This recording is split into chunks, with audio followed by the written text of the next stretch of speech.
दोस्तों स्वागत है आप सभी का हमारे यूट्यूब चैनल में।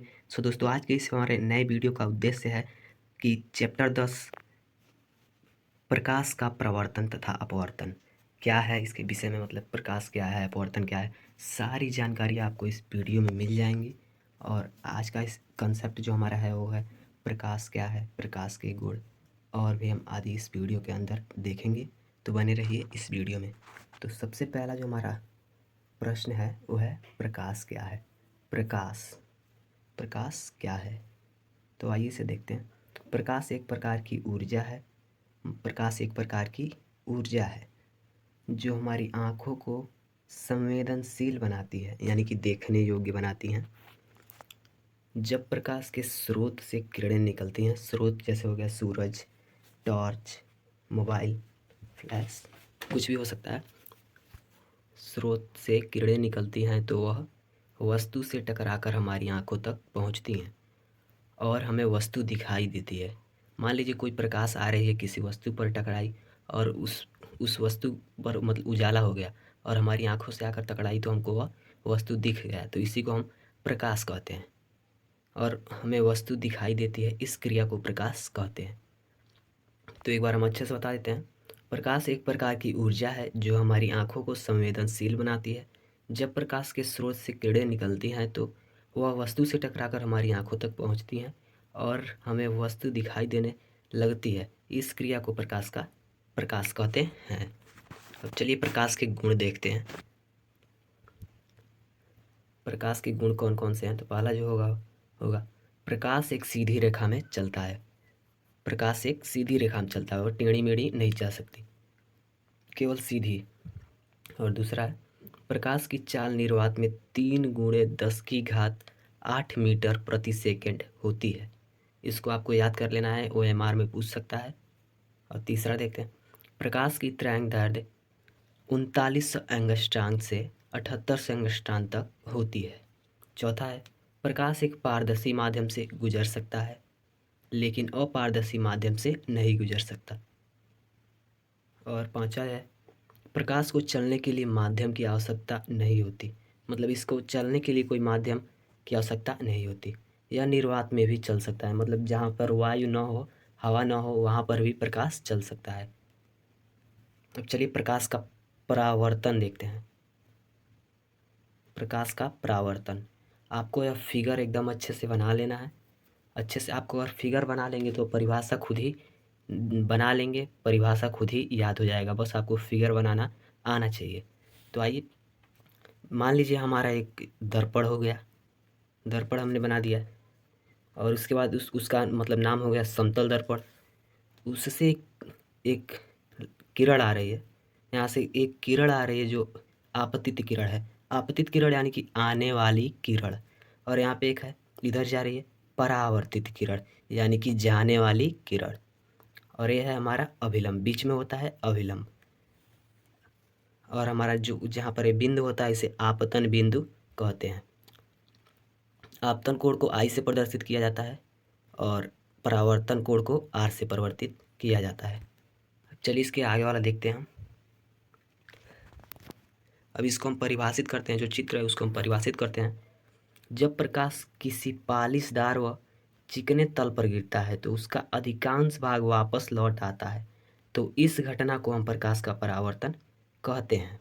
तो जैसे यहाँ पे हम आपको दिखा दें, ये फिगर है, मान लीजिए यहाँ पे कोई प्रकाश आई, आके फिर परावर्तित होने के बाद बिखर मतलब वापस लौट गई। इस क्रिया को ही हम प्रकाश का परावर्तन कहते हैं। अब दूसरा मतलब इसको अच्छे से लिखते हैं। प्रकाश की आने वाली किरण को आपतित किरण कहते हैं और टकरा कर वापस जाने वाली किरण को परावर्तित किरण कहते हैं। आपतित किरण और परावर्तित किरण के बीच में अभिलंब होता है। अभी मैंने फिगर में आपको बताया था कि कहाँ मतलब कौन अभिलंब है, कौन परावर्तित है, कौन अपवर्तित है। अब चलिए देखते हैं। अभिलंब होता है जो तल पर लंबवत यानी कि 90 डिग्री का होता है। आपतित किरण और अभिलंब के बीच में एक कोण बनता है जिसको आपतन कोण कहते हैं। यहाँ पे हम आपको दिखा देते हैं चित्र फिर से। ये हमारा चित्र है और आपतित किरण और अभिलंब इसके बीच में एक कोण बन रहा है, आपको दिख रहा होगा, कोण बन रहा है, यहाँ पर दिखा रहा है आपको, यहाँ पर एक कोण बन रहा है जिसका नाम आई है, और आई का नाम मतलब हिंदी में नाम है आपतन कोण। और यहाँ पे अविलंब और परावर्तित किरण के बीच भी एक कोण बन रहा है, इसको हम आर से प्रदर्शित करते हैं, परावर्तन कोण। चलिए इसको देखते हैं। अविलंब के बीच में एक कोण बनता है जिसको आपतन कोण कहा जाता है। आई से प्रदर्शित मतलब इसे आई से प्रदर्शित करते हैं, आपतन कोण को आई से प्रदर्शित करते हैं। परावर्तित किरण और अविलंब के बीच में एक कोण बनता है जिसे परावर्तन कोण कहते हैं, इसे आर से प्रदर्शित किया जाता है, यानी कि लिखा जाता है। तो परावर्तन कोण को आर से और आपतन कोण को आई से। अब चलिए इसके आगे वाले हेडिंग को देखते हैं। प्रकाश के परावर्तन के नियम को देखेंगे हम। प्रकाश के परावर्तन के नियम, तो प्रकाश के परावर्तन के जो नियम हैं वो दो हैं। पहला है आपतित किरण आपतन बिंदु पर अभिलंब तथा परावर्तित किरण तीनों जो है एक ही तल में होते हैं। और दूसरा है आपतन कोण सदैव परावर्तन कोण के बराबर होता है। आपको अच्छे से प्रकाश के परावर्तन के नियम दोनों अच्छे से याद कर लेने हैं। अब यहाँ पे हमारा जो चौथा हेडिंग है वो है प्रतिबिंब। जब हम प्रतिबिंब को देखते हैं, जब हम दर्पण के सामने यानी कि शीशा के सामने मिरर, जब हम दर्पण के सामने किसी वस्तु को रखते हैं तो दर्पण में उस वस्तु की आकृति बन जाती है, इसे पी से प्रदर्शित किया जाता है। प्रतिबिंब को पी से प्रदर्शित किया जाता है।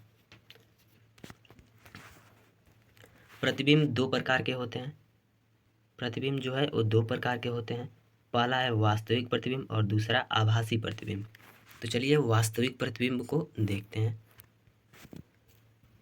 वास्तविक प्रतिबिंब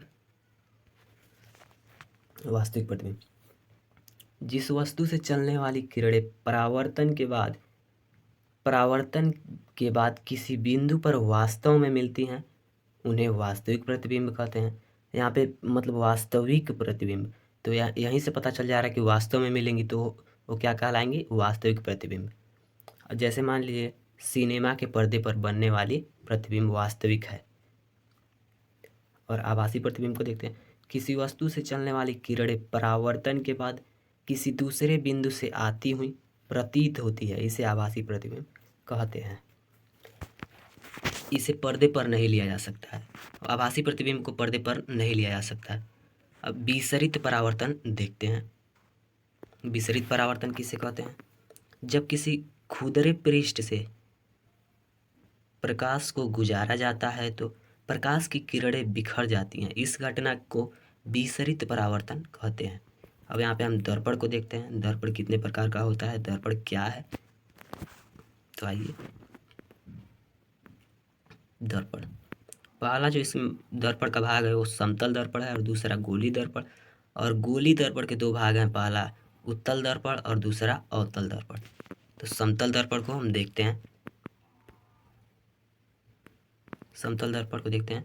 यदि किसी समतल कांच की प्लेट के बाईं तरफ कलई कर दी जाए और दूसरे तल को परावर्तक तल बना दिया जाए तब ऐसे दर्पण को समतल दर्पण कहते हैं। मान लीजिए हमारा एक प्रतिबिंब दर्पण है, ये हमारा दर्पण है। इसके हम बाईं तरफ हम कलई कर दिया गया है और दूसरा तल परावर्तक तल बनाया गया है, इसे ही हम समतल दर्पण कहते हैं। तो दोस्तों आज की इस वीडियो में बस इतना ही, मिलते हैं अगले वीडियो में।